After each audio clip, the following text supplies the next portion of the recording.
आपने कभी सोचा है कि एक छोटी सी पथरी जो मटर के दाने के समान होती है, कितना दर्द दे सकती है कि लोग समझे उन्हें हार्ट अटैक आ गया हो?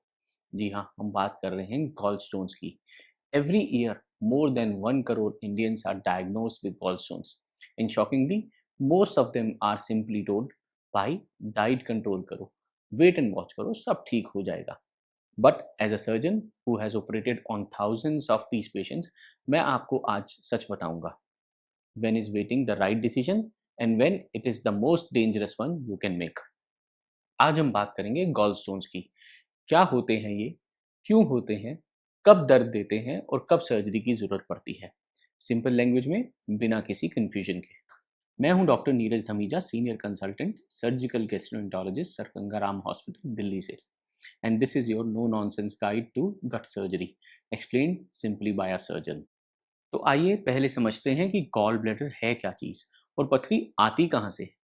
Your gall bladder is a small pear shaped organ रफली the size of your thumb, sitting just right under your liver on the right side of your abdomen. इसका काम क्या है? ये बाइल को स्टोर करता है।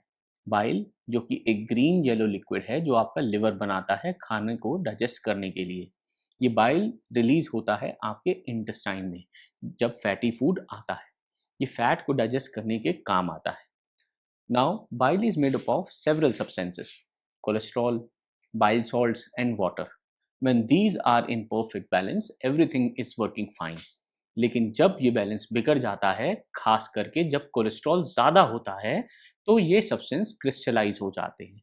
ये क्रिस्टल्स धीरे धीरे बड़े होते हैं और आपस में चिपक के बड़े गॉलस्टोन्स बना सकते हैं।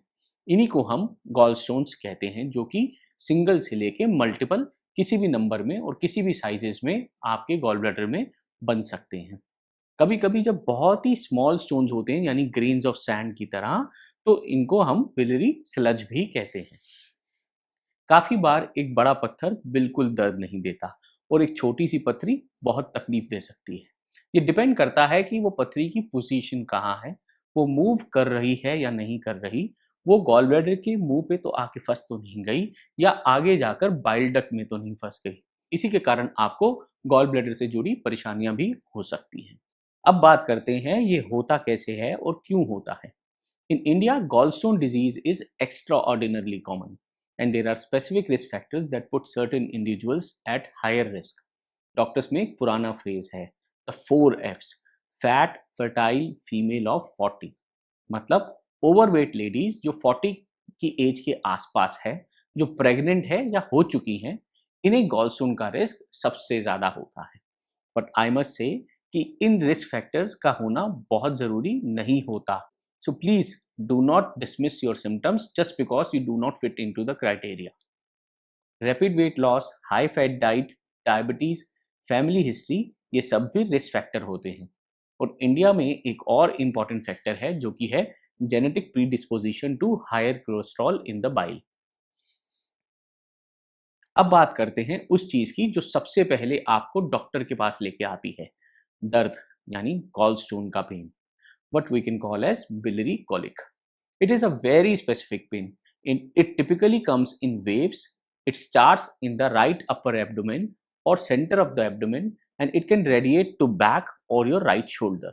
ये दर्द अक्सर फैटी खाना खाने के बाद आता है, जो कि 30 मिनट से लेके 4 से 5 घंटे तक भी रह सकता है और फिर अचानक चला जाता है। जैसे आया था वैसे ही चला गया।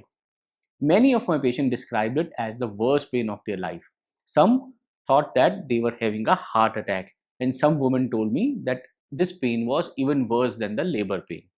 और एक important बात, अगर दर्द के साथ बुखार भी आए और पीलिया यानी जॉन्डिस हो जाए, मतलब आंखें और स्किन पीली होने लगे, तो ये एक इमरजेंसी होता है।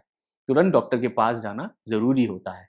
ये साइंस होते हैं कि गॉलस्टोन्स अपनी जगह से हिल के बाइल डक्ट में जाके फंस गया होगा।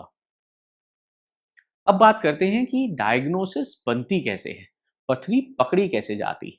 गुड न्यूज़ ये है कि डायग्नोसिस बिल्कुल सिंपल और अफोर्डेबल होती है।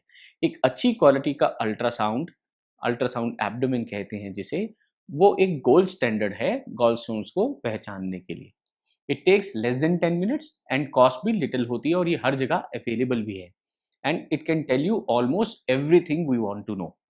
अगर अल्ट्रासाउंड में पथरी आ जाए तो हम ब्लड टेस्ट भी करवाते हैं जो कि लिवर फंक्शन टेस्ट होते हैं और कंप्लीट ब्लड काउंट। इससे पता चलता है कि स्टोन सिर्फ गॉल ब्लैडर में ही है या और कोई कॉम्प्लिकेशन भी हो रही है।